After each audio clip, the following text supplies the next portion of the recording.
The story begins with a man named David who was heading to a wedding, but his car got booted. And just then he spotted a poster for a car rental agency. The weather started turning bad too. So David arrived at this car rental agency's office. But to open this door, he had to wait for the receptionist to buzz him in. The door would only open right when she buzzed. If he tried to open it before or after the buzz, the door wouldn't budge. David struggled to get this tricky door open. Now, this agency's office wasn't like other offices. It was a bit strange. They made David stand on a specific mark. They asked him to say his name in front of the camera. They were going to give him a 1994 Saturn SL. That was the only car they had available. They already had some photos of David on file. They asked David if he needed a GPS. David said no, he had a phone. But these people kept insisting, what if your phone breaks down? David said his phone wasn't going to break. But they kept pushing, but what if it does? David had to agree to take the GPS. These people seemed happy about that. So David took the car and headed to the wedding. Now at this wedding, a woman named Sarah had also arrived in the exact same car. During the wedding, their eyes met. The bride even introduced them to each other. Sarah and David lived in the same city. David asked Sarah if she wanted a drink, but Sarah said no, I'm good. Sarah danced at the wedding. Meanwhile, David stepped outside to light up a cigarette. Sarah came outside. She laughed and said, just stop trying to be charming. David asked, why are you afraid of me? Sarah said she wasn't afraid of him. She was afraid that she would hurt him. David said, who knows, maybe I'll be the one to hurt you. He asked Sarah what her take on marriage was. Sarah said she believed she shouldn't get married. But David's views were the complete opposite. He wanted to be married and have 3 kids. So Sarah asked him, do you want to marry me? David said, you have destroyed some men, haven't you? Sarah said yes, and plenty of men have destroyed me too. Then Sarah asked David to dance, but David said, I don't dance. So Sarah danced with another guy at the party. David just watched her. He went to his room and regretted not dancing with her. Meanwhile, Sarah was in her room with same other guy. The next day, David left from there. But his GPS asked him, David, do you want to go on a big, bold, beautiful journey? David was shocked that the GPS was talking to him like this. He said, yeah, I want to go. The GPS told him to say that line with real emotion, like you mean it. When David said it with feeling, the GPS directed him to go to Kiki Plaza to eat a cheeseburger. Now at this same plaza, Sarah was also eating the same burger. They both saw each other. Sarah got up and came over to David's table. But neither of them had anything to talk about. Sarah said, are you going to ask me out or anything? David said, do you want to be asked out? David thought Sarah's marriage talk from last night was just a joke. Sarah said, I guess you'll never know. They both walked outside. Suddenly, the rain stopped. They both noticed each other's identical cars. They had rented them from the same company. They said goodbye to each other and started getting into their cars. David said, Sarah, I do dance. But once David sat in his car, the car told him to go pick up Sarah. Meanwhile, Sarah's car wouldn't start. Their journey together in the same car began. The car stopped in the middle of a forest. This was their first stop. So there was a red door built in the middle of the forest. They both opened the door and walked through it. David recognized this place. It was an old lighthouse built in Canada. David had been here before. He said, it's funny how the most beautiful places make you feel the most alone. He said there are so many places where you go to the top and look down. You're supposed to have an epiphany about who you are and about your life and where it's headed. So Sarah asked, do you know where it's headed?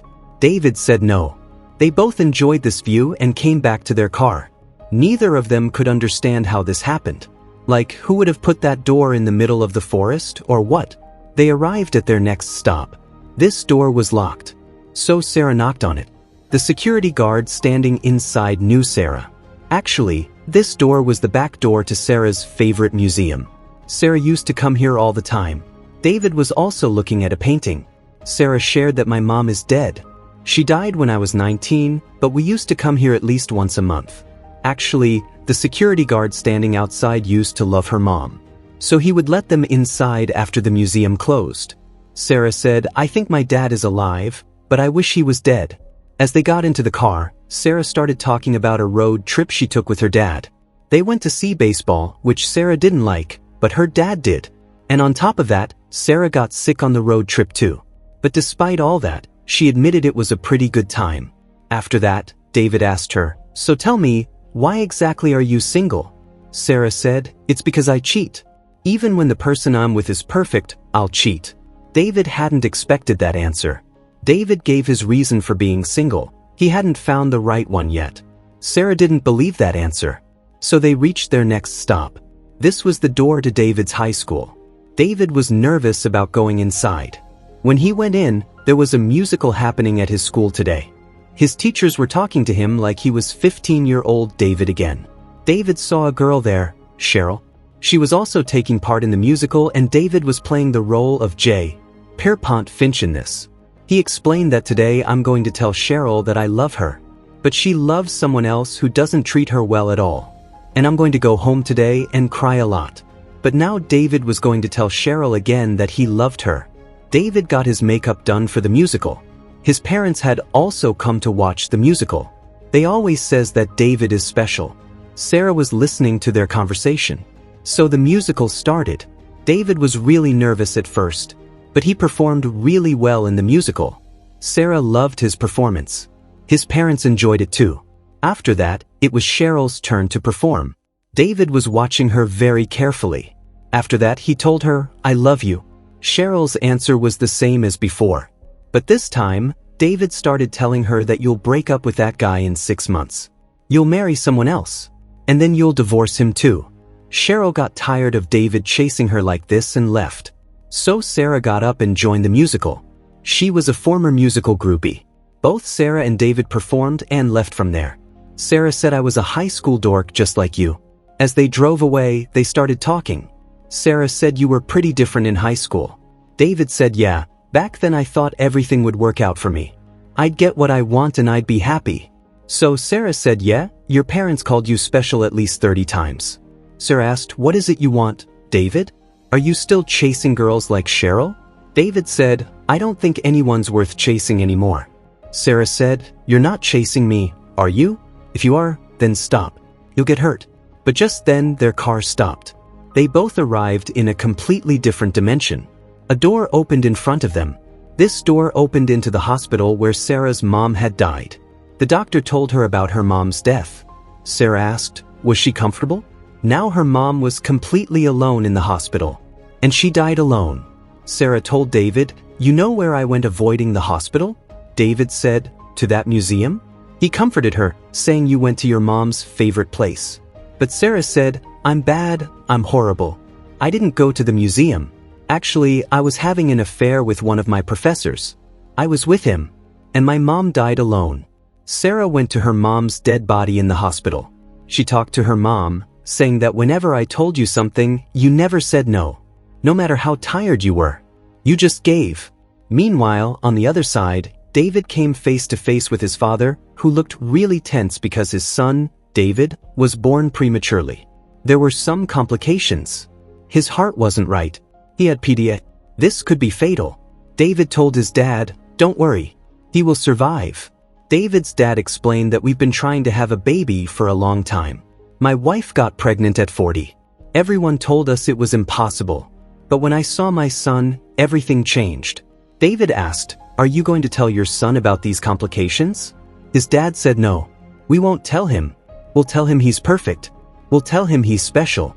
So David told his dad, "You are a good dad." At the same time, Sarah was sitting next to her mom's dead body, telling her about David, wishing she could have told her about him. So when they both met again in that dimension, David had brought some gifts. He said, "These aren't for you, they're for my girlfriend who's really bad for me." They both took these gifts and continued on their journey. Now their bond had grown much stronger than before. Then the car's GPS said, "You both have earned a break."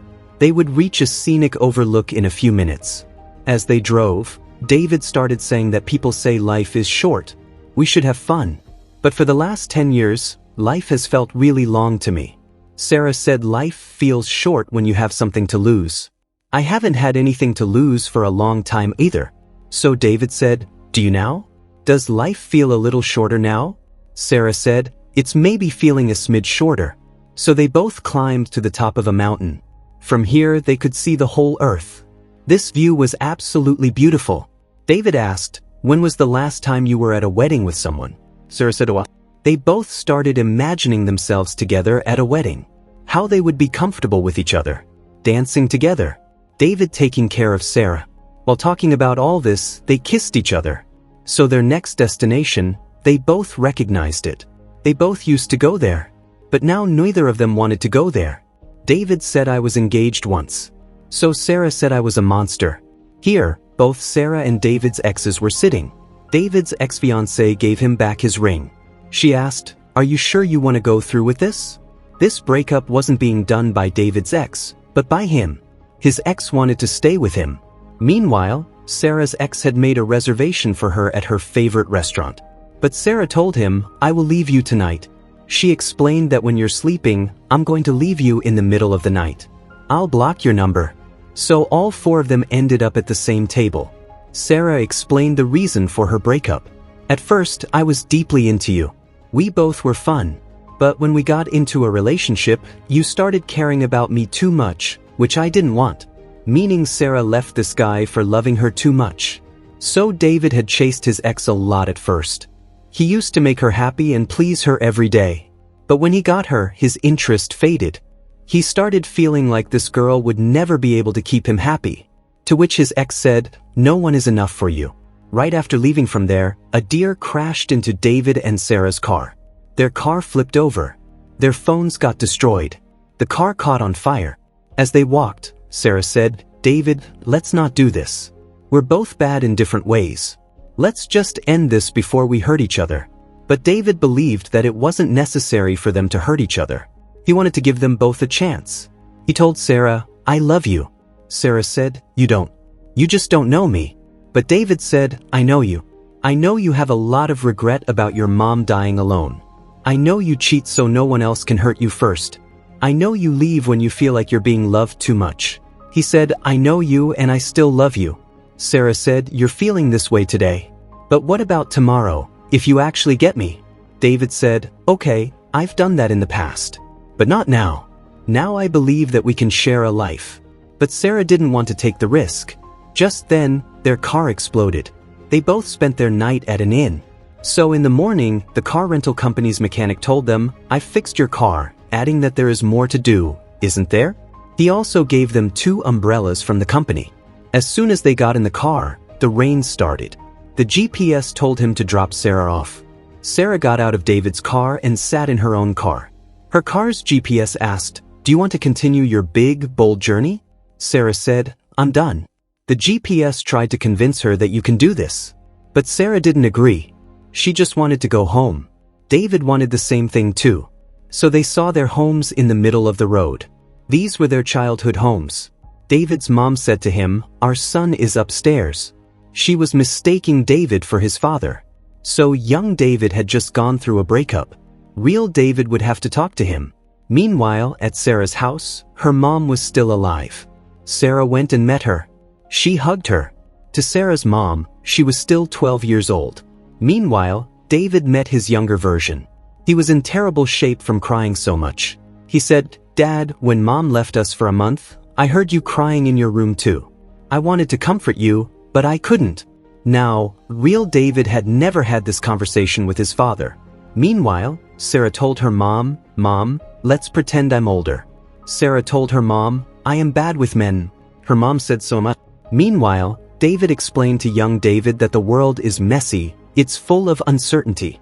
But they, his parents, try to protect him from it. He told young David that your mom and dad love you so much. Meanwhile, Sarah said, I'm scared.